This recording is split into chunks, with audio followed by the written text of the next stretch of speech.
Scan for Sovi and straight A's only. Let's go! Part A, C2H5OH and C2H5Br both show London dispersion and dipole-dipole forces.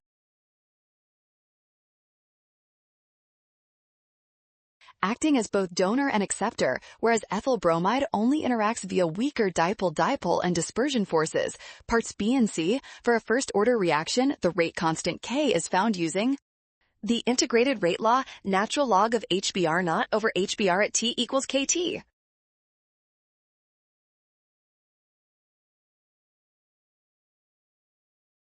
Equals natural log of 2 over K, which is about 329 minutes. Part D, higher temperature increases the average kinetic energy of particles, leading to more frequent collisions with sufficient. Great job working through that. Scan the code, you can learn better with Sovi. Watch out for sign errors and always double-check each step carefully.